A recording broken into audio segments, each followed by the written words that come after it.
เฮ็ดงานกระสร้างเฮาอาศัยคือให้มั่นใจมั่นคงกับตัวเองในเรื่องคำว่าบริสุทธิ์คำว่าบริสุทธิ์กับสัจจะอาศัยความจริงเป็นที่ตั้งด้วยความบริสุทธิ์ใจยังก็สู่สัจจะอันยังก็สู่ความบริสุทธิ์ใจบ่ได้หรอกคือเฮาทำสิ่งใดก็ช่างอันนี้ที่ว่ามันเป็นประโยชน์ต่อบุคคลและสัตว์ทั้งหลายที่มันเป็นประโยชน์ทั้งมนุษย์และอมนุษย์ทั้งหลายอาศัยความบริสุทธิ์ใจในการกระทำในการให้ในการพูดในการแนะหลายๆอย่างนี่อาศัยตัวนี้สัจธรรมตัวนี้แหละจะกลับขึ้นมารักษาเฮาเอง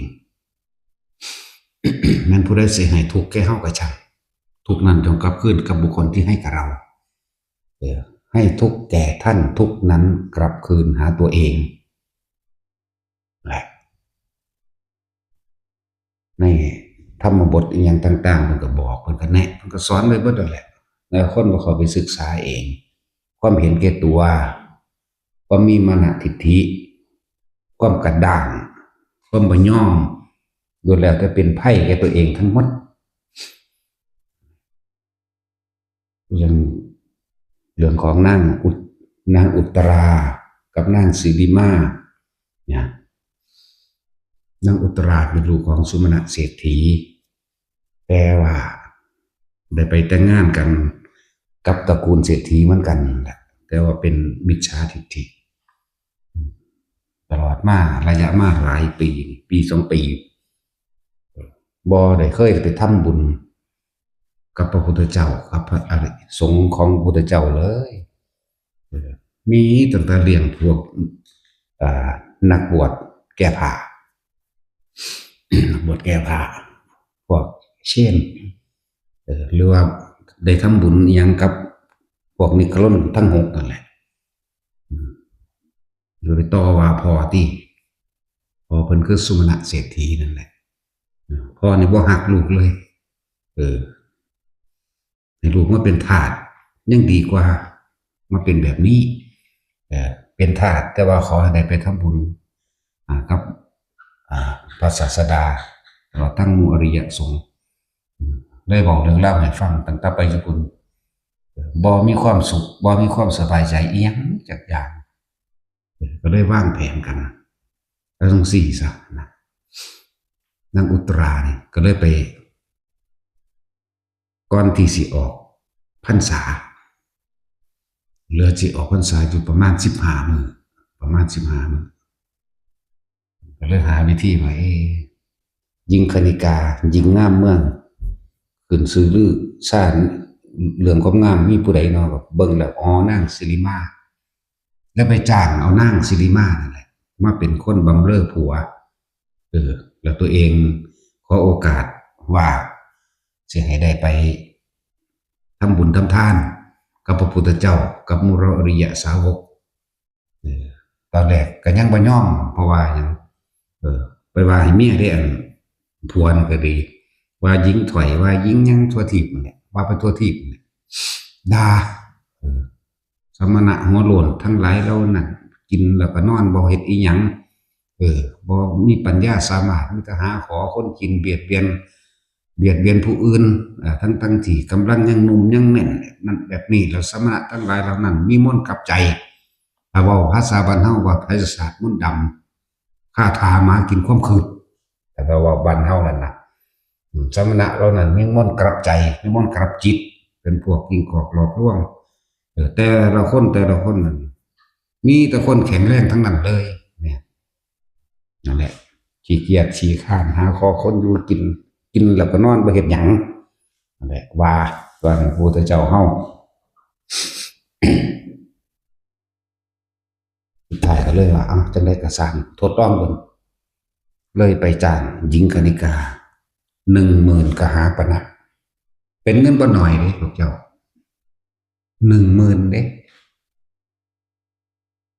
ให้มาบำรุงผัวนี่เพื่อตัวเองสิได้มีโอกาสได้ทำบุญทำทานได้ฟังธรรมกับพระพุทธเจ้าและหมู่พระสงฆ์ด้วยจ้าง10,000กหาปณะในเวลา14 มื้อเป็นเวลา14 มื้อที่15คือสิเป็นมื้อภาวนาออก สาแบบสิละนั่นแหละที่แรกก็บ่ยอม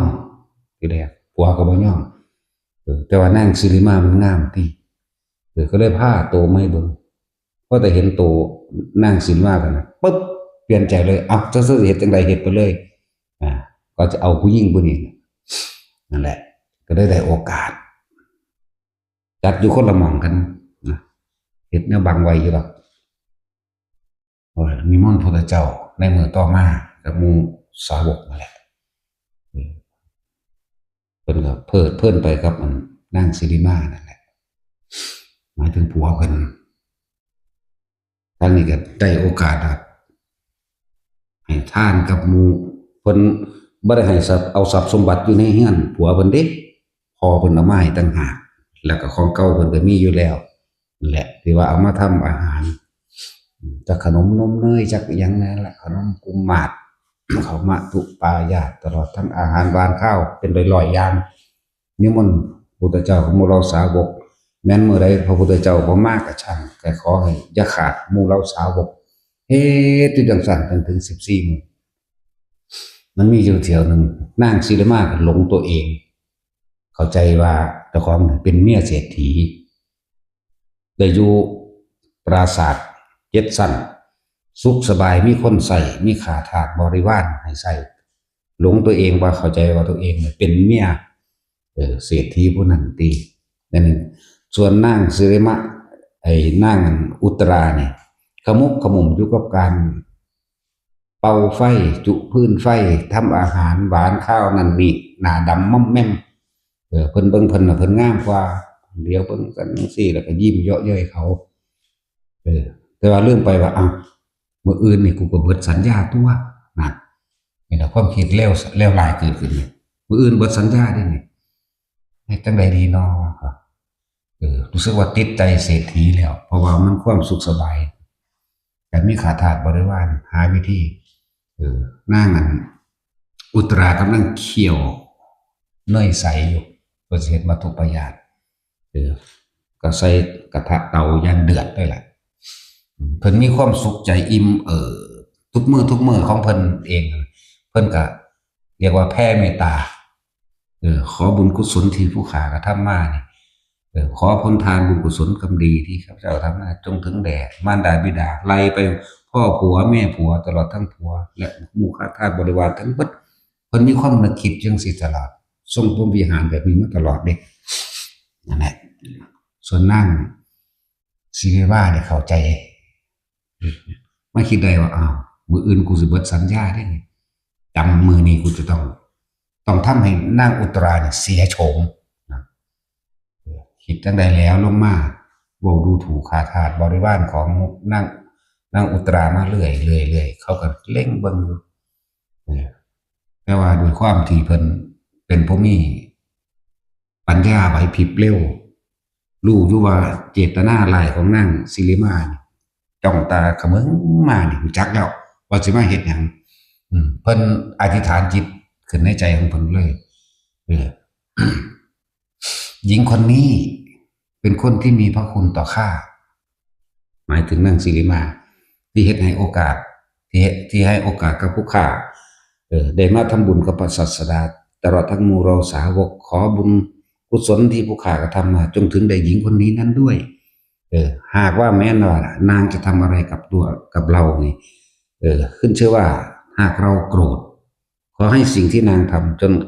จงเป็นไปดังประสงค์แห่งนางที่ปรารถนาแต่ว่าถ้าข้าพเจ้าไม่โกรธนี่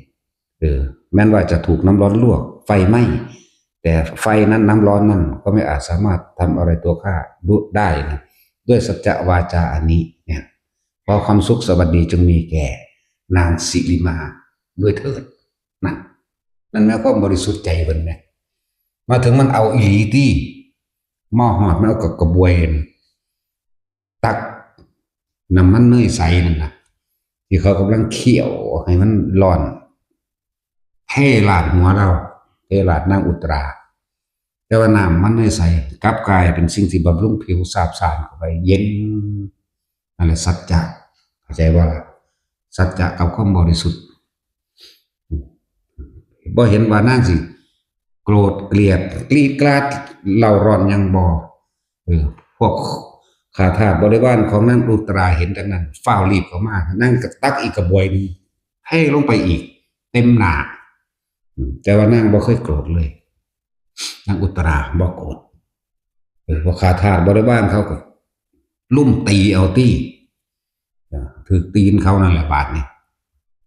ค้อนไม้ฟื้นเขาตีเอาเจ็บแข้งเจ็บขาไปที่เขาเหยียบป้านั้นยังแลนเขาไปหุ่มเขาไว้อยู่เด้นางอุตรานะเขาไปกอดว่าอย่าทำนางอย่าทำนางอย่าทำนางสิริมาเพราะสิริมานี่มีคุณกับเราทำให้เราได้เห็นพระศาสดาทำให้เรานี่ได้ฟังธรรมของพระศาสดานั่นธรรมดา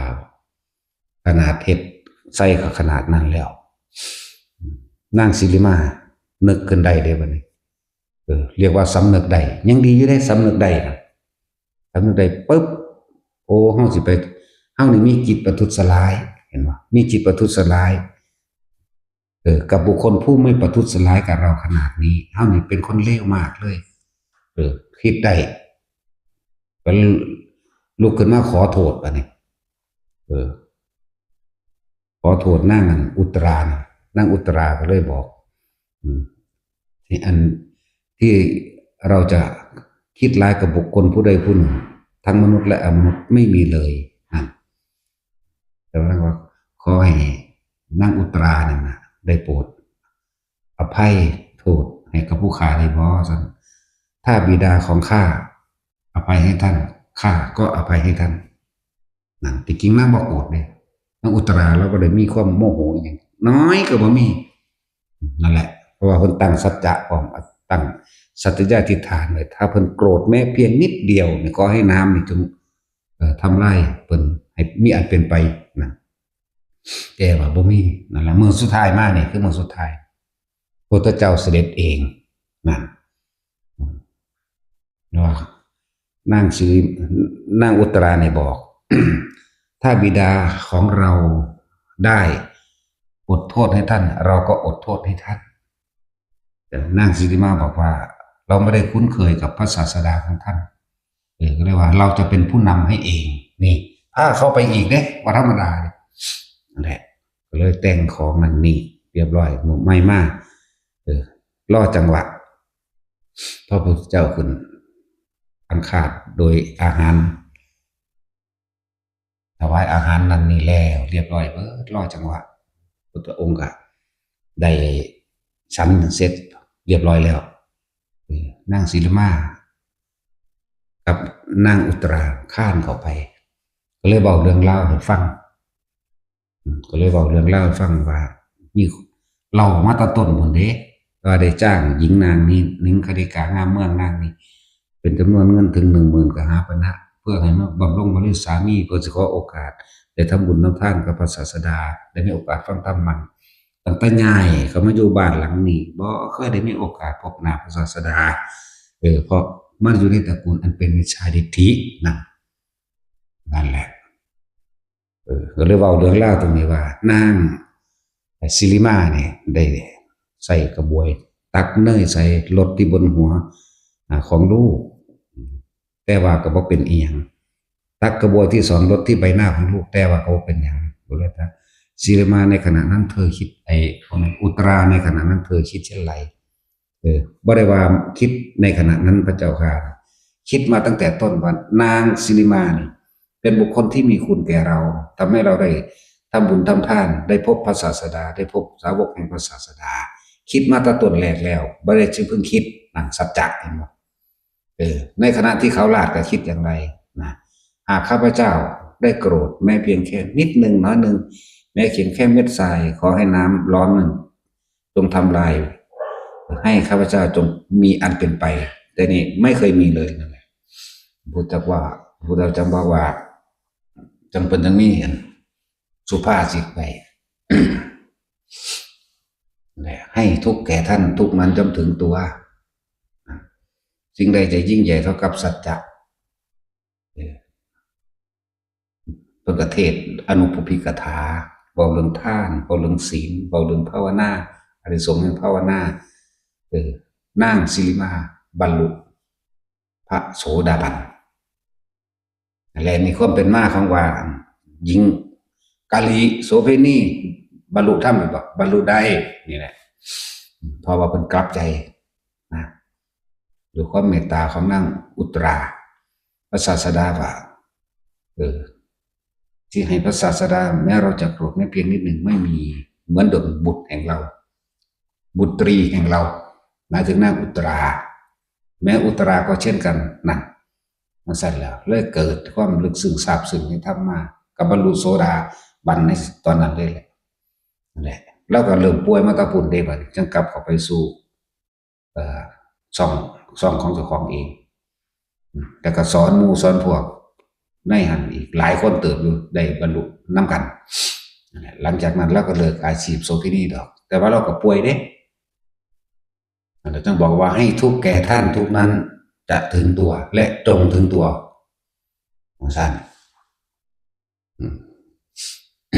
ที่ว่าบุคคลผู้มีความแผ่เมตตาอยู่เป็นเนืองนิดย่อมมีอานิสงส์11ประการบ่ว่าจะนอนหลับตื่นหรือไปในทิศทางใดก็ช่างแม้มนุษย์และอมนุษย์ทั้งหลายย่อมรักใคร่ปรารถนาที่จะอยู่ใกล้บุคคลเช่นนั้นนอนรับกับฝันดีไม่ฝันร้ายหอกดาบแล้วแหลมปืนไฟตลอดทั้งยาพิษไม่อาจสามารถทำอันตรายใดๆกับบุคคลผู้มีความแผ่เมตตาอยู่เป็นเนืองนิด11อย่างคนละมันจังว่าความจริงสิเขาเป็นก็เป็นแบบนั้นแหละว่าบ่มียังเห็นยังเขาได้ดอกว่าคำว่าที่จะประทุษร้ายหรือมีจิตคิดเปลี่ยนเบียนทำร้ายบุคคลผู้ใดผู้หนึ่งให้เสียชีวิตหรือทรัพย์สินตลอด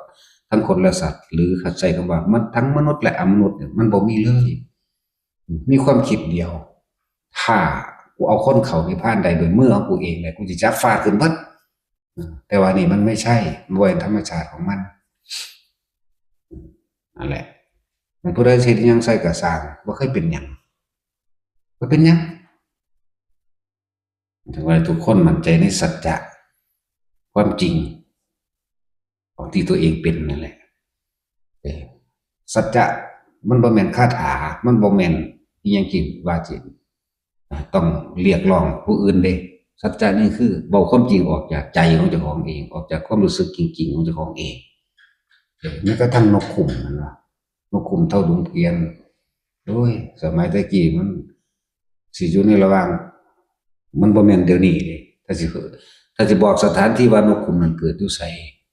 บ่แม่นช่วงรอยต่อระหว่างพระพุทธเจ้ากัสสปะกับพระโคตมะโดยซ้ำไปมันรอยต่อกับพระพุทธเจ้าวิปัสสียุทธพระธาตุพนมนั่นแหละมองนกขุ่มเกิดก็ได้ตะกี้มันเล่นป่าใหญ่ไฟไหม้ป่ามากนะที่เพิ่นใส่สัจจะนะเรียกว่าสัจจกริยาที่พวกเฮาสวดกันวัตตกะปริตอัตถิโรเกสีและคุณงสัจยังโสเจยะตัวนี้ปีกทั้งสองของข้าพเจ้าก็มีอยู่นี่แต่บินไม่ได้ขาทั้งสองของข้าพเจ้าก็มีอยู่แต่เดินไม่ได้มารดาและบิดาของข้าพเจ้าก็มีอยู่แต่ได้บินหนีออกไปหาเหยื่อหรือว่าหาอาหารให้กับเราขึ้นชื่อว่าความตายแล้วไฟเจ้าขอท่านถึงตัดลูกเถิดเพราะท่านกลัวตายเว้าสุดข้ามไฟพึบลงทั้งสั้นแล้วมันบ่ได้แม่นอีหยังที่แบบลึกลับซับซ้อนต้องมีพิธีต้องมีหยังเด้บ่แม่นคาถาคาเถอหยังแต่ว่าเป็นความจริงที่เจ้าของเป็นเรียนว่าสัจจะอยู่ธาตุพนมนั่นแหละอยู่กับโตหม่องธาตุตั้งอยู่เดี๋ยวนี้แหละนั่นแหละหม่องเก่ามันเด้บ่แม่นหม่องใหม่หม่องเก่ามัน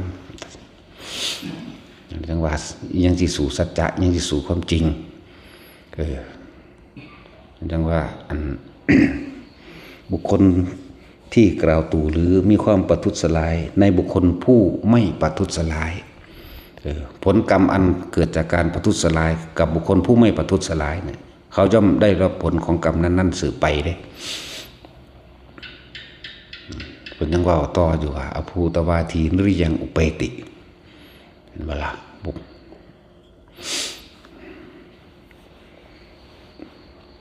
อะไรพวกเข้ามั่นใจในตนเองโลดว่าเขาบ่มีจิตคิดลายครับ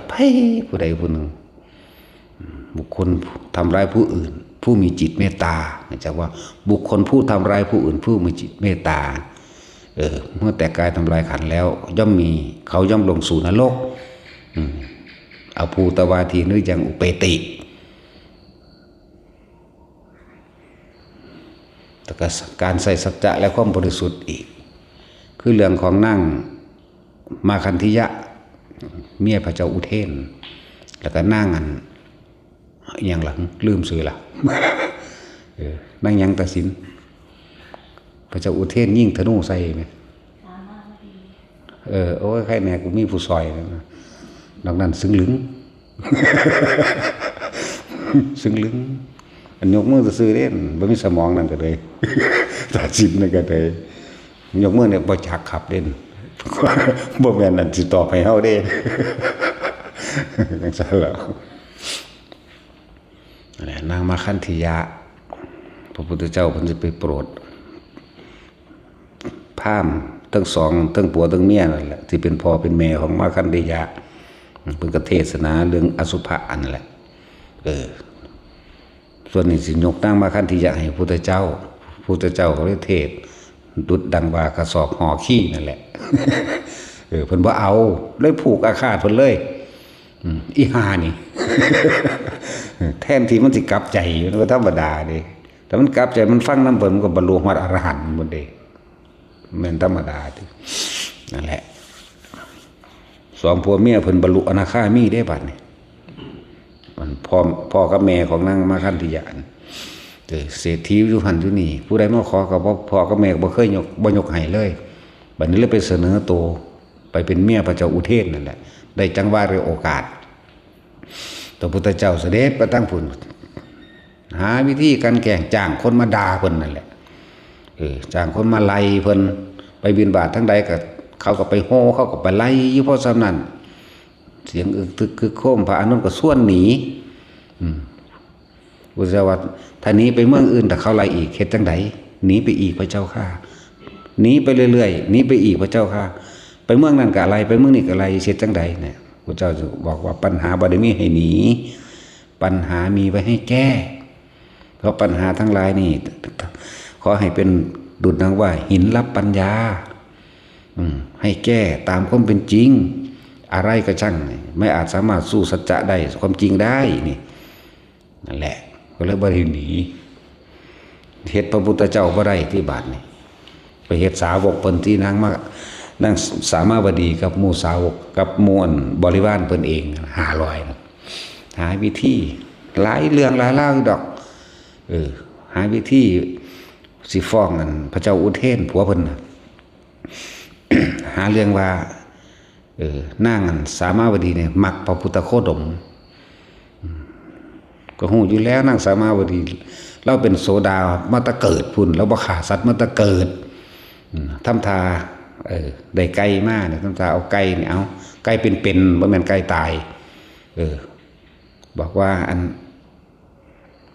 ให้อันขาไก่นี่ถวายพระราชาในเด้อแล้วก็บ่เฮ็ดแล้วเราเป็นโสดาบันอยู่แล้วแล้วก็ปฏิเสธบ่เฮ็ดนี่ก็มาฟ้องผัวนางมาคันธิยะมาฟ้องผัวฟ้องพระเจ้าอุเทนก็ฟังไปสั่นละสักก่อนเห็นปะบัดมือไม้มากกันบามือไม้มันเอาไก่ตายได้บัดไปให้เล่าเห็ดกับเขาในอันวังเฮานี่ในประเทศเฮานี่ผู้ใดเฮ็ดอาหารแซ่บที่สุดเนี่ยมันแถลงอีหานอีมาคันธิยะนั่นมันแถลงมันเสแสร้งก็ว่าโหผู้ใดสิฝีมือดีเท่ากับนั่งสามาวดีเลยว่าซั่นนั่นแล้วแต่มันเปลี่ยนแผนที่นะบอกว่าพระเจ้าอุเทนให้เอาไก่นี่ให้เธอเฮ็ดอาหารไปถวายสมณะโคดมก็ไก่ตายเขาก็เฮ็ดตัวบัดนึงตอนเอาไก่เป็นมาว่าสิให้เฮ็ดกษัตริย์นั่นว่าให้ผัวเพิ่นนั่นน่ะเพิ่นก็บ่เฮ็ดเอาของเพิ่นบ่ขาดสัตว์หาวิธีเห็นบ่มันหาก็ไก่ตายเขาแกงแล้วเขาก็ดีใจแล้วเนาะเขาก็นึกว่าพระเจ้าอุเทนสั่งเขาว่าให้ไปใส่บาตรให้พระพุทธเจ้าแม่นบ่ล่ะเขาก็ฟ้าวเฮ็ดก็ย่างแซ่บแล้วเขาเฮ็ดแซ่บอยู่แล้วเนาะปานว่าเคยกินเนาะ ตัดสิน อย่างแสบว่าสั่น ก็ว่าแวงสั่นแหละ สุดท้ายก็ไปแล้วก็ไปถวายพระพุทธเจ้ามือหนึ่งสองมือสามมือเขามันก็เล่งเบิ่งว่านี่พระเจ้าอุเทนก็เริ่มคอยตามเด้เสือไปเลยก็ฮู้อยู่แล้วว่าอีนี่มันเป็นคนแถลงเสแสร้งอีหานี่มาคันธยะนี่ดังได้ก็คือเก่าล่ะมันอยู่ในนรกคุณ ก็ไปมาเลยเสือตี้จนใส่เวลาเป็นเดือนเป็นอย่างละสุดท้ายแล้วก็ว่ามื้อนี้มันถึงคิว เมียเพิ่นมี3เนาะมี4พุ่นล่ะนี่ใหญ่ๆน่ะมื้อนี้มันถึงคิวสิไปนอนนำนางสามาวดีเขามีมเหสีใหญ่สีแต่ถึงคิวสิไปนอนนำสามาวดีแต่ว่ามาคันธิยะนี่แถลงเสแสร้งก็เลยว่าเมื่อคืนผู้ข่าฝันบ่ดีเด้พระเจ้าข้าอยากไปเป็นหมู่ขอให้เขาไปนำได้บ่ตั้งแต่มันไปเอางูนั่นน่ะอยากบอกงูเห่ามันหักแขวออกแล้วมันให้อามันน่ะอามันหักแขวออกแล้วเอาไปพระเจ้าอุเทนมักเล่นพิณอย่าไปใส่ไว้ในช่องของพิณเลยซั่นแล้วเอาแนวปิดไว้หาวิธีปิดไว้แล้วทำท่าถือไปมันเป็นผู้พ่ายไปเอาเองบ่มันย่านแผนมันแตกสุดท้ายครับเพิ่นก็เข้าห้องไปเข้าไปห้องกับนางสามาวดีผู้นี้ก็เดพิณให้พอตะเดพิณให้มันก็อาศัยจังว่าดึงอันที่ปิดปากพิณออกจากบ่ล่ะงูก็คาดลาดออกมาที่เห็นบ่ล่ะจังซั่นแล้วท่านก็โมโหขึ้นใหญ่ๆว่านางสามาวดีวางแผนฆ่าเพิ่นเพราะว่าได้ปันใจให้กับพระโคดมแล้วเห็นบ่ล่ะจังซั่นที่ปันใจให้พระโคดมจังซั่นจังซี่สารพัดสมแล้วล่ะกับมาคันธยะบอกว่าฝันบ่ดีเฮาบ่น่าไว้ใจเธอเลยสารพัดแต่ว่าสุดท้ายมายามมาเช้าก็เลยว่าสิสั่งประหารนั่นเอง ตลอดทั้งหญิงบริวารพระเจ้าอุเทนนี่เป็นคนเก่งธนูเป็นคนเก่งธนูส่วนบริวารทั้งหลายเขาก็มาผูกใส่หลักประหารเลยหมดแหละพวกนั้นสิฆ่าสิตัดคอพวกนั้นช่วงนั้นสามาวดีพระเจ้าอุเทนสิยิงเองนะเพิ่นก็บอกยิงบริวารของเพิ่นพวกเธอทั้งหลายจงอย่าประมาทเขาโซดาบันเบิดบาดนี่อันพวกเป็นบริวารเพิ่นเองนะโซดาบันเบิดเธอทั้งหลายจงแผ่เมตตาและอุทิศผลไปให้กับพระเจ้าอุเทนตลอดทั้งหน้ามาคันธยะเถิดเขาเจ้ากับเรียกว่าเข้าสู่ปัทมชาตินั่นแหละเรียกว่าระลึกลำพึงถึงคุณงามความดีต่างๆแล้วก็อุทิศไปให้แก้ว่าขอให้พระเจ้าอุเทนตลอดทั้งตระกูลตลอดทั้งนางมาคันธยะให้มีความสุขจังสันจังสีสารพัดพวกนั้นก็ว่าท่านได้แต่ว่าพระเจ้าอุเทนสิเอาธนูนั่นน่ะยืดธนูออกอย่างไงเล่งไปตรงที่ตรงกลางใจหัวใจของนั่งสามาวดีปล่อยลูกธนูลันไปแต่ว่าด้วยอานุภาพแห่งการแผ่เมตตาเห็นบ่กับความบริสุทธิ์ใจสัจจะกับสัจจะกับความบริสุทธิ์ใจกับสิ่งที่เพิ่นอุทิศบุญหรือแผ่เมตตาให้นั่นเองธนูแม้นว่าบ่มีหัวใจแท้ๆธนูนั้นวิ่งกลับขึ้นมาเสียบพระเจ้าอุเทนเอาเองเพราะระลึกนึกได้เพราะตะระลึกนึกได้ว่านางอันนี้อิจฉาหมู่มาตลอดบ่ว่าแตะนางอันนี้สามาวดีแต่เพียงผู้เดียวคนไล่ไปก็เลยนึกได้เฮานี่ได้ทำกรรมชั่วช้าเลวทรามเสร็จแล้วลูกธนูบ่มีหัวใจแท้ๆบ่แม่นคนเฮานี่มันเลวยิ่งกว่าคนอีกแต่นี่หมายถึงลูกธนูกลับขึ้นมาเสียบเจ้าของใดมันมาเอาเองมันมาเอาเองก็โดยอำนาจของเทวดาอินพรหมเพชรนั่นแหละเพราะนางเนี่ยเป็นคนทำบุญแผ่เมตตาอุทิศนันนี่ให้อยู่แล้วคิดได้ก็เลยจะเขาประคองตัวเองเข้าไปกราบที่แทบเท้าของนางสามาวดีนางสามาวดีแล้วก็อภัยให้คือเก่าเมื่ออภัยให้แล้วซ้ำยังอธิษฐานจิตเนี่ยอธิษฐานโดยเมตตาตัวนี้ถ้ามีผิดในลูกธนูอาบยาผิดตรงนี้ขอ อให้พิษนั้นจงหายแล้วก็ถอนลูกศรออกแล้วก็บ่เป็นอย่างเลยพระเจ้าอุเทนนั่นแหละจังสำนึกได้แต่ว่ามาคันธิยะมันก็งามก็บ่ท่านได้ปากอีหยังฮู้อยู่บัดนี้ว่าเป็นแผนของไผฮู้แต่ท่านเพิกๆเฉยๆไปพอสิจับเอาได้กับพวกร่วมกระบวนการพร้อมนั่นแหละ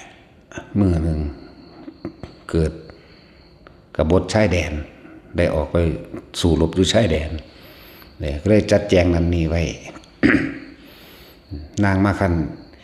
ที่อยากมันได้โอกาสดีมันไปหาพี่น้องมันอ่าวมัน มันไปหาอ่าวมันก็ชื่อว่ามาคันธิยาอันนี้ก็ชื่อว่ามาคันธิยะเห็นว่าได้โอกาสจังหวะผ้ากันปิดล้อมวังหลังนั้นปิดล้อมวังนั้นใส่น้ำมันเข้าไปซัดเข้าไปเผานั่นแหละเผานางมาคันธิยะนี่เผานางสามาวดีนี่กับบริวาร500 คนตายทั้งเป็นเบิดแต่ว่านางเป็นผู้มีสติมั่นคงตลอดเลยบ่เคยเผลอสติบอกพวกว่าแม่หญิงทั้งหลายสหายเพื่อนพวกเธอจงอย่าพากันประมาทจงระลึกนึกถึงธรรมอันพระศาสดาได้ทรงสั่งสอนพวกเราเอาไว้แล้วเถิดบางองค์ก็ระลึกถึงธรรมบางองค์ใจขาดปุ๊บก็ได้อรหันต์ไปเลยบางคนก็เข้าสู่อนาคามีบางคนก็เข้าไปสู่สกิทาคามีไปเลยเนี่ยนั่นแหละทั้ง500นั่นแหละแต่ผ้ากับไฟกับใหม่ตายไปนั่นแหละ พระเจ้าอุเทนกลับมาที่บาทนี่หูว่าหูยุดอกในใจแต่ว่าอยากจับเอาเบิดทั้งพ่วงอยากเอาทั้งแก่งมันเลยนั่นนะกลับมาจิตคิดถึงนางสามาวดีคิดถึงแห้งคือกันแต่ว่าอดกันเอาไว้ก็เลยหาวิธีว่ามือหนึ่งทำท่าเป็นอารมณ์ดีมาจังไรล่ะเลยบอกหญิงในเมืองทั้งหลายนี่อันเป็นมเหสีของเราไผ่นอเป็นคนสื่อสัตย์แกเรามากที่สุดมาขั้นที่จะเสนอโตกันเลยผู้ฆ่านี่เด้นั่นได้รักษาชีวิตพระองค์ไว้ตอนที่นั่งสามาวดีเอาพิ้นแล้วก็แอบเอางูใส่ในพิ้นให้มั่งผู้ฆ่าก็ได้เตือนในความฝันให้แล้วผู้ฆ่านี่ได้บอกความลับว่านางสามาวดีปันใจให้กับพระโคดมว่าแสดงว่ากรรมอันนั้น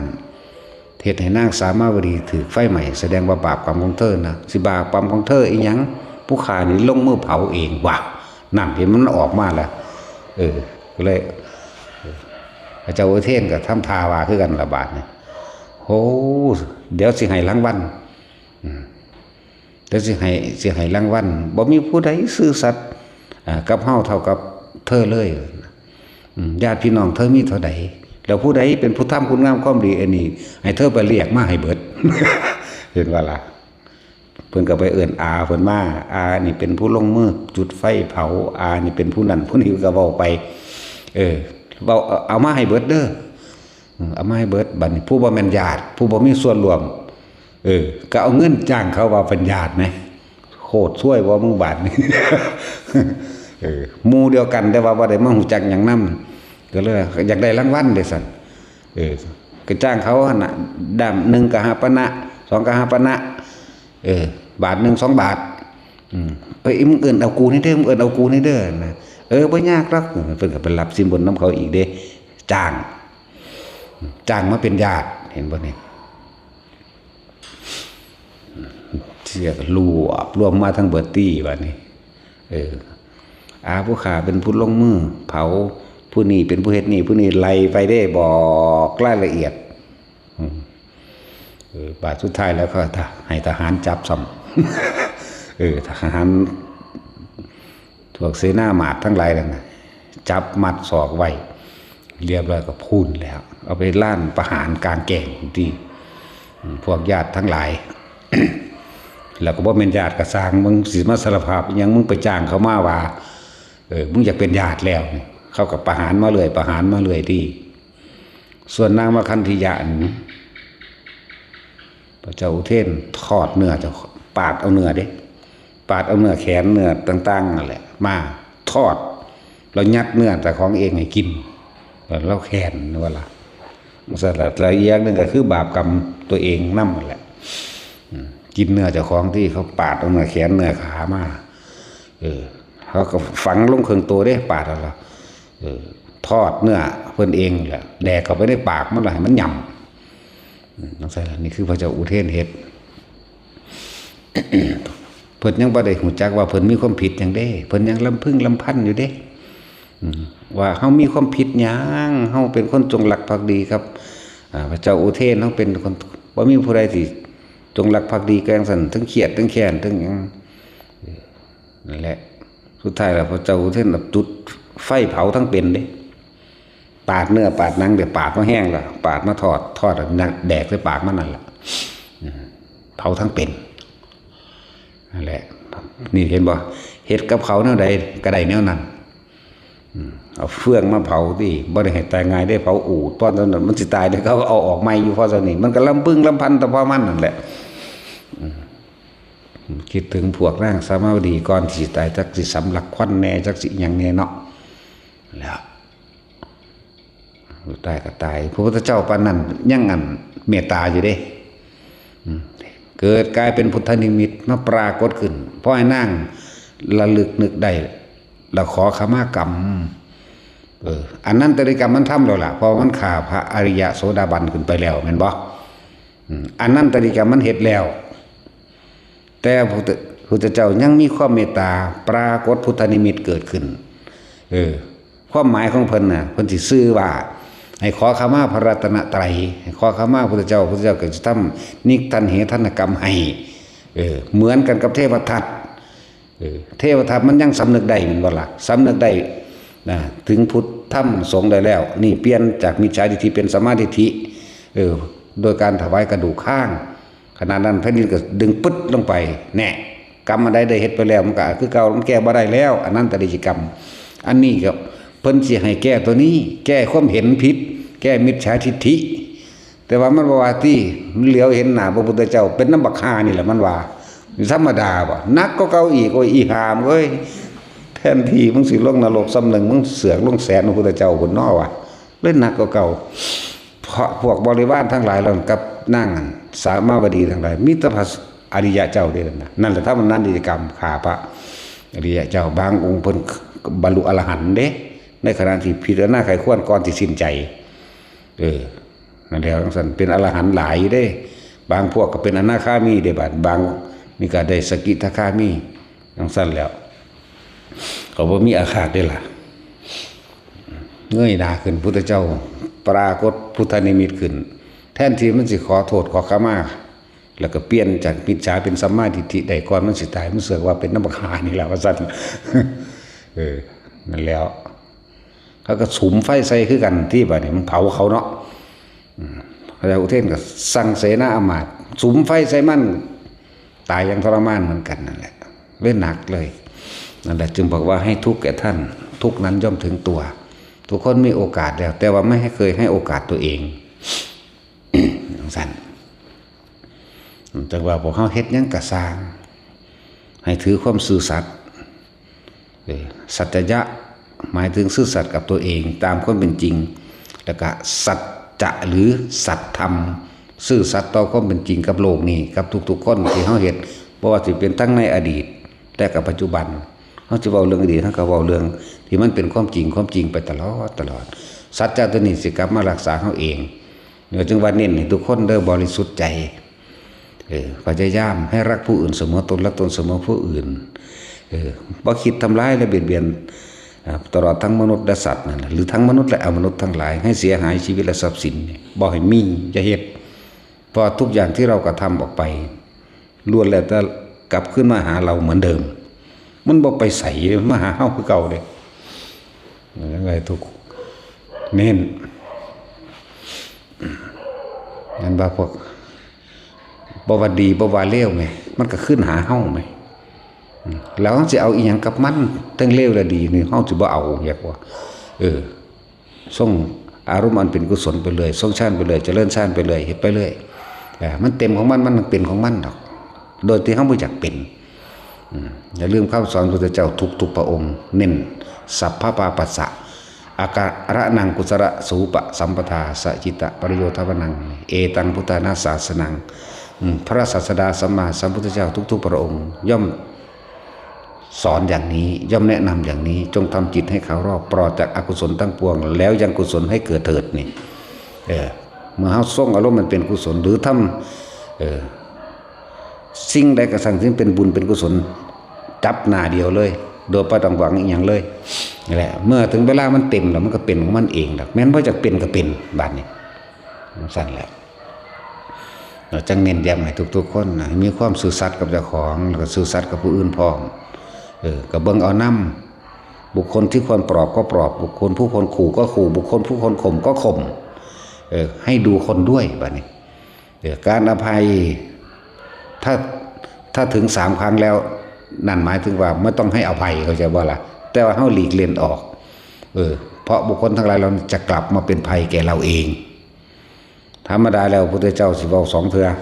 เด้อเพิ่นให้อภัยของเทื่อเทื่อที่3บ่มีไล่หนีโลดจังซี่นะบ่เทียบแต่ว่าสิว่าจังได๋พระพุทธเจ้าให้อภัยตลอดนั่นแหละเฮาบ่ให้แรงเด้อนะศูนย์ว่ะ ที่จริงมันบ่มีกับไผดอกนะแต่คำพูดภายนอกต้องอย่างหนึ่งผมจะบอกว่าบุคคลที่ควรข่มก็ต้องข่มบุคคลทุกคนปลอบก็ต้องปลอบเด้เป็นอย่างสั้นในคำเบาความจริงในคำเบาพระเจ้าเนี่ยเพิ่นสิเว้าเกี่ยวกับการให้อภัยหรือว่าบอกเหตุให้ผู้นั้นเลิกหยุด2 ครั้งเท่านั้นไม่มีครั้งที่3ถ้าเว้าครั้งที่3ผู้นั้นสิหัวแตกเกล็ดเสียงหลดเลือดแตกดังทางออกปากหลดยังก็ดีสั่นเพิ่นเว้า2 เทื่อเทื่อที่3มันบ่เว้าอันแหละเป็นอุปนิสัยเป็นเรียกว่าพุทธวิสัยเป็นแบบนั้นคือเพิ่นเว้าเรื่องภิกษุไม่บริสุทธิ์เพิ่นลงเรียกว่าลงอุโบสถจากสมัยนี้เฮาว่าเอิ้นว่าอุโบสถแสดงปาฏิโมกข์พระพุทธเจ้าแสดงเพียงครั้งเดียวแสดงปาฏิโมกข์เพื่อเป็นสังฆกรรมในการประชุมให้เกิดความสามัคคีแก่หมู่สงฆ์หมู่คณะสงฆ์ทั้งหลายพระเจ้าเป็นผู้แสดงก่อนที่แรกตอนนั้นบ่มีอีหยังมีแต่พระอรหันต์เบิดต่อมาภิกษุหลายแล้วหลายเข้าบัดนี้ภิกษุนั้นบ่แสดงความบริสุทธิ์บ่แสดงอาบัติเข้าใจว่าล่ะอยู่ในศาลากุฎาคารของนางวิสาขาตอนภิกษุองค์หนึ่งนิ่งบ่ยอมแสดงตนพูดพากันเรียกว่าตั้งแต่4 โมงเป็นไปสันแล้ว4 โมงแล้วเที่ยงแล้วพระอนุก็ถามตะเว้นถึงหัวแล้วพระเจ้าค่ะเพิ่นก็นิ่งบ่าย 2แล้วพระเจ้าค่ะภิกษุไม่บริสุทธิ์ฮอด6 โมงอีกค่ำแล้วพระเจ้าค่ะตอนนี้ตะเว้นค่อยรับแผ่นดินไปแล้วภิกษุไม่บริสุทธิ์นั่นครั้งที่3บ่ปากเลยบัดนี้พระที่เพิ่นเขาเจ้าล่อฟังอยู่หั่นน่ะเขาเจ้าก็มีเครื่องอยู่ของเพิ่นเนาะบางองค์ก็อยู่ในชั้น1 2 3 4มั่งบางองค์ก็สู่สมาบัติ8บางองค์ก็อยู่ในหลายๆวิหารธรรมที่เขาเจ้ามีบางองค์ก็อยู่ในสุญญตวิโมกข์บางองค์ก็อยู่ในนั่นแหละแล้วแต่เครื่องอยู่ของเพิ่นแต่ส่วนมากคือการทรงฌานเขาเจ้าอยู่ด้วยการทรงฌานทั้งเบิดแต่แม้กระทั่งพระโมคคัลลาทั้งเบิดนั่นแหละอยู่ใน2 มั่งอยู่ใน3 มั่งเพราะเขาจะบ่เข้าเด้ถ้าเข้ามันสิตัดมันจักว่าล่ะ2 มั่ง3 มั่ง1 มั่ง2 มั่ง3 มั่งเล่นกลับไปกลับมากลับไป1 2 3 1 2 3สั่นผมก็อยู่ในสุญญตาวิโมกข์คือภาษาลีบุตรจังซี่อยู่กับความว่างตาก็เห็นอยู่นี่แหละหูก็ได้ยินอยู่นี่แหละแต่ว่าว่างจากสิ่งที่มีว่างจากสิ่งที่เห็นว่างจากสิ่งที่ได้ยินพระโมคคัลลาเพิ่นก็สงสัยที่เพิ่นเลยออกมาตรวจสอบวาลจิตเบิ่งไปแล้วปึ๊กเข้าใส่องค์นั้นแหละโอ้ยพระพุทธเจ้าอุตส่าห์บอกถึง2 เทื่อแล้วการเวลาก็ผ่านมาจนว่าสิ6 ทุ่มแล้วบอกภาษาเฮานี่มันเป็นมัชฌิมาแล้วนี่หมายถึงกลางคืนที่มันเป็นเที่ยงคืนแล้วก็หมายถ้าว่าบ้านเฮาเพิ่นก็เลยใส่ฤทธิ์ของเพิ่นเปิดประตูเปิงออกเอาแขนข้างนึงหิ้วภิกษุคนนั้นใส่ฤทธิ์เดชฝุ่นฟาดออกไปเดียวฝุ่นกิ่งกุ้นออกไปทั้งฝุ่น ก็เลยมีเท่านั้นแหละเพราะศาสนาของพระพุทธเจ้าโคดมเฮามีการแสดงปฏิโมกข์ครั้งเดียวครั้งต่อไปเพิ่นให้ลงกันเองนั่นแหละเพราะว่าความบริสุทธิ์ของเพิ่นเนี่ยถ้าเพิ่นแสดงปุ๊บภิกษุองค์นั้นสิหัวแตกเก็ดเสียงจักว่าล่ะผู้นั่งยักษ์มันถือกระบองไว้จะทุบหัวแล้วคือบ่มีความเคารพพระศาสดาจังซั่นคือบ่พระพุทธเจ้าอยู่ต่อหน้าแท้ๆนี่มึงเป็นหยังจังบ่ขอขมาเพิ่นมึงเป็นหยังจังบ่แสดงความบริสุทธิ์กับเพิ่นแม่นบ่ล่ะยักษ์มันถือกระบองถ่ายอยู่ซั่นแหละนั่นเลยด้วยความเมตตากรุณาของพระองค์เองบ่ยอมแสดงเห็นบ่แล้วก็บ่ยอมบอกครั้งที่3อีกแต่ว่าผู้อันเคยรับใช้เพิ่นก็เลยรู้จักอุปนิสัยของเพิ่นครับรู้จักอุปนิสัยนี่พระพุทธเจ้าเป็นแบบนี้เพิ่นสิเตือนแค่2ครั้งครั้งที่3ไม่มีเวนะก็เลยบ้าก็ต้องตรวจเบิ่งพระโมคคัลลาตรวจสอบเห็นแล้วก็ปึ้งไว้พุ่นล่ะนั่นแหละมีเท่านั้น เป็นปัญญาธิกะของพุทธเจ้านี่ลงเทื่อเดียวแต่สัทธาธิกะลง2เทื่อแต่ปริยัติกะลง3เทื่อเป็นลักษณะคล้ายกันเบิดปฏิเทศสุมือคือพระพุทธเจ้าโคดมเด้ออันอื่นๆนั่นนะ5,000 ปีเทศทีนึงก็มี10,000 ปีเทศทีนึงก็มีเด้เพราะอายุเขาเจ้ายืน แต่มันมีแต่คนดีเนาะสุว่าสมัยของพระศรีอริยะเมตไตรจังซี่5,000 ปีแสดงธรรมทีนึงยังคนมันดีอยู่แล้วว่าหาแต่เว้าหลายจักว่าแสดงว่าสมัยเฮานี่มีแต่คนเร็วๆเนาะ เลยได้ต้องเทศน์ซุมื้อแล้วหมู่สงฆ์สาวกก็ซอยกันเทศน์ซุมื้อคือกันบ่ธรรมดาเด้เทศน์แล้วเทศน์อีกอยู่เทศน์แล้วก็สร้างแมงคือเก่าแล้วเพิ่นว่าซั่นมันมึนมันหนาอีหลีเด้เนาะป่าจังซั่นแหละหลายๆอย่างบ่ว่าเฮาสิทำดีหรือเลวล้วนแล้วแต่เป็นสมบัติภายในใจของเฮาทั้งเบิดพอทุกอย่างออกจากใจเด้อออกจากความรู้สึกจริงๆเพิ่นเอิ้นว่าเจตนาก็ว่าเจตนาก็ว่าใจเป็นใหญ่ใจเป็นประธานสำเร็จได้ด้วยใจด้วยจิตเจตนานี่เองมันกรรมอันใดที่เฮาบ่ทันได้ออกไปทางวาจาและกายนี่เฮาคิดไว้แล้วคือเฮาโมโหให้คนเฮาจะฆ่าคนนี่เนาะสูญให้เขาฮึบๆอยู่นั่นแหมแม่นว่าล่ะนั่นแหละมันเป็นแล้วเด้นั่นน่ะแล้วมันก็ฝังไว้ในนี้บ่ซั่นเพิ่นสิบอกให้เฮาพยายามส่งอารมณ์มันเป็นกุศลบ่อกุศลจะไปคิดถึงมันเถอะเนี่ยต้องทำกุศลซะกุศลกรรมบท10ก็มีสักส่วนคนมาฟังธรรมสักส่วนคนมาสวดมนต์สักส่วนคนมาทำความดีกวาดบ้านลานวิหารเจดีย์ต่างๆหรือเป็นสะพานบุญยังก็ว่าไปนั่นแหละเปิดเลยให้พวกเขาส่งแต่แนวสิ่งเหล่านี้รักษาตัวนี้ไว้เพื่ออย่างส่งอารมณ์มันเป็นกุศลนั่นแหละนี่เป็นคำสั่งสอนพุทธเจ้าทุกพระองค์สำเร็จนี่แล้วพระพุทธเจ้าสำเร็จเป็นผู้ว่าเห็นบ่ล่ะพุทธานะศาสนังนี่เป็นคำสั่งสอนของพระศาสดาสัมมาพุทธเจ้าทุกพระองค์เป็นเน้นนี่ส่งไปรักษาไปแล้วพวกเขาเนี่ยส่งชาติโลดมันเลยหอดกุศลพุ่นดอกจักว่าล่ะ มันเลยหอดกุศลพุ่นเด้ทรงชาติเด้อมันตัดความคิดออกดีและไม่ดีตัดออกนี่มันเป็นอุเบกขาพวกเฮานั่นเฮ็ดอยู่จังซี่แหละทำให้บ่อยทำให้มากทำให้ชินเมื่อมันชินแล้วเมื่อถึงเวลาขับขันจวนตัวมันเป็นของมันเองเฮาบ่ได้เป็นผู้ไปกำหนดมันดอกบาดสิตาย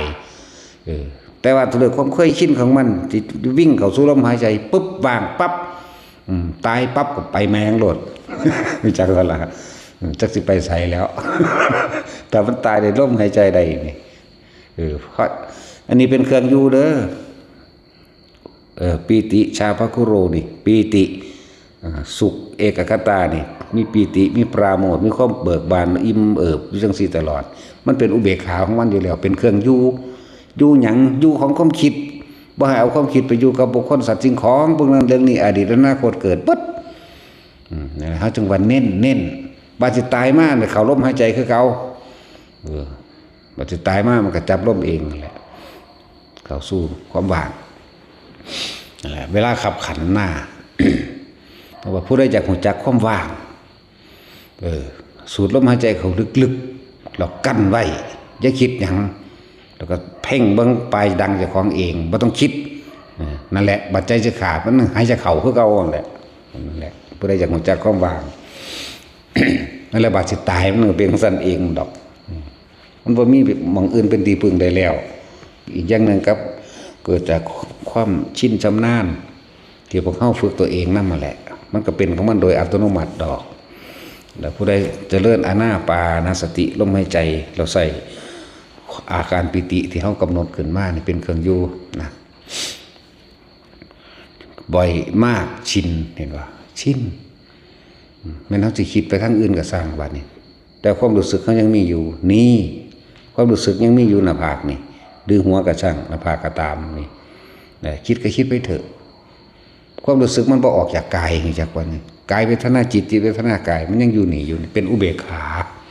มันเลยทำมันเลยกุศลและอกุศลสุดเลยซ้ำไปเขาว่าอุเบกขา มันเลยบุญเลยบาปนั่นแหละถ้าว่าบุญเขายังไหวอยากเห็นความดีเนาะจากซอยเลยคนจากนั้นจากนี้บาปไม่ต้องห่วงดอกสร้างปนันสร้างปุนี่เนี่ยมันเลยบุญเลยบาปมันอยู่ว่างๆของมันอยู่อุเบกขาของมันชินเขาตัวบาดเกิดเหตุการณ์ขับขันจวนโตแม้กระทั่งฟ้าผ่าเปียกลงมาเนี่ยมันเข่าเองของมันดอกนานี่ฟ้าผ่ากระถือมาพอแห้งเดี๋ยวมันทั้งสิบ่หูจักบ่สันติกาเบาบ่มันว่างเงียบปุ๊บของมัน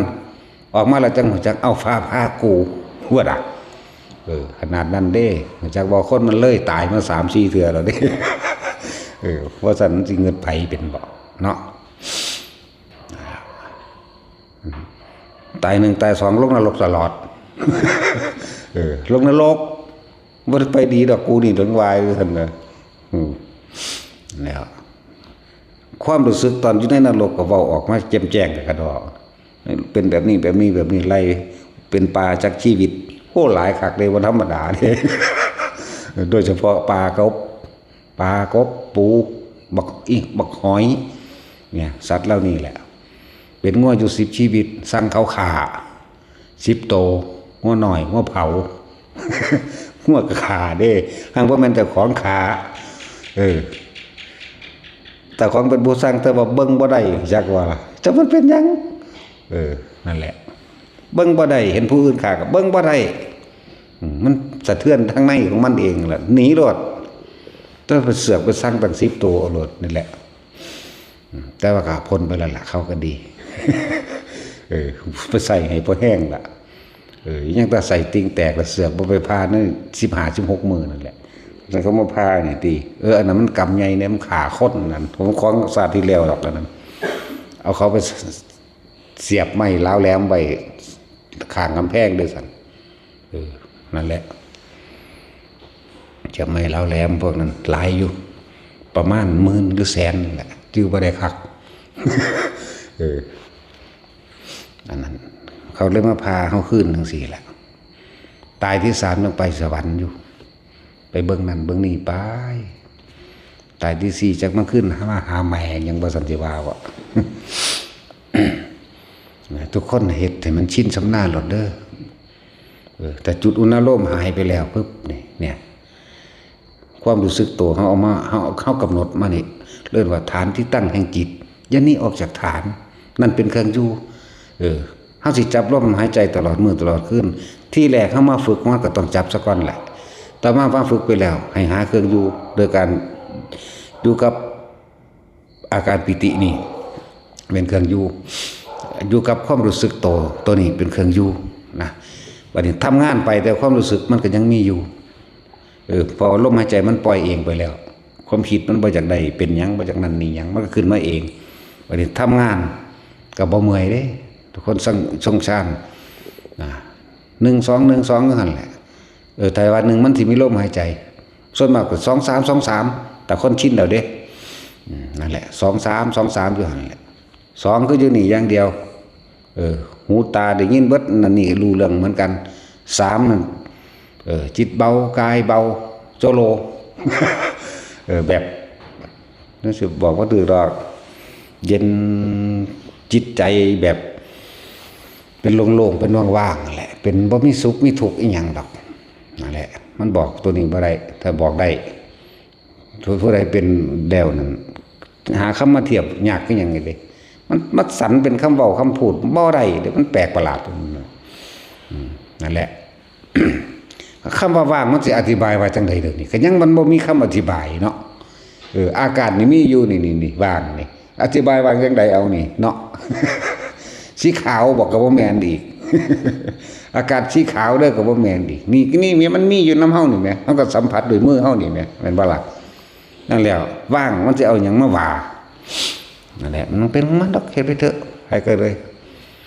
เฮ็ดบ่เฮ็ดก็สร้างว่าตัวไผตัวมันคือเก่าล่ะ ของมันเฮ็ดให้กันบ่ได้เว้ยตอนเฮ็ดให้ได้โอ้ยเฮาบ่มาฮอดพี่ดอกพระพุทธเจ้าเฮ็ดให้แล้ว เด้อฟังดีๆเด้อถ้ามันเฮ็ดให้กันได้เฮาบ่มาฮอดพี่ปูนพระพุทธเจ้าองค์แรกเฮ็ดให้แล้วเพิ่นเอาตีนกวาดเข้าไปเบิดแล้วนั่นแหละเพื่อเฮาคิดดีเดี๋ยวนี้แหละถ้ากูเฮ็ดได้คือกูก็ตีนกวาดแมงคือเบิดนี่ล่ะสันว่าเด้อซั่นเบิดโลกนี่มีเท่าใดก็ตีนกวาดเข้าเบิดนี่แหละมีเท่านี้ในจุดหมาย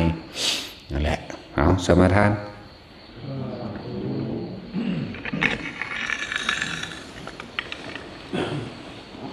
นะโมตัสสะภะคะวะโตอะระหะโตสัมมาสัมพุทธัสสะนะโมตัสสะภะคะวะโตอะระหะโตสัมมาสัมพุทธัสสะ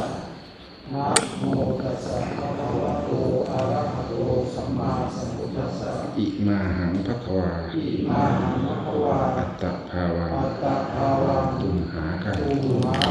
ปริจจชามิข้าแต่องค์สมเด็จพระผู้มีพระภาคเจ้าผู้เจริญข้า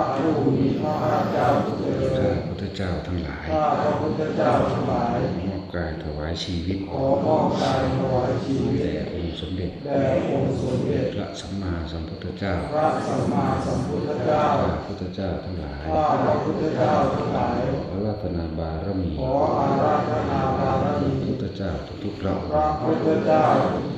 พระปัจเจกพุทธเจ้าทุกๆพระองค์พระธรรมพระอริยสงฆ์ทั้งหลายครูอาจารย์ทั้งหลายสืบกันมามีพ่อแม่ครูอาจารย์หลวงตาบัวเจริญสัพพโดเป็นที่สุดขอได้โปรดทุกจิตของข้าพเจ้าขึ้นสู่ภาวะพระกรรมฐานทั้ง40ทัศน์พระปิติทั้ง5พระวิปัสสนาญาณทั้ง9มาบังเกิดปรากฏในกายทวารในวจีทวารในมโนทวารข้าพุทธเจ้าการบัดเดียวนี้เถิด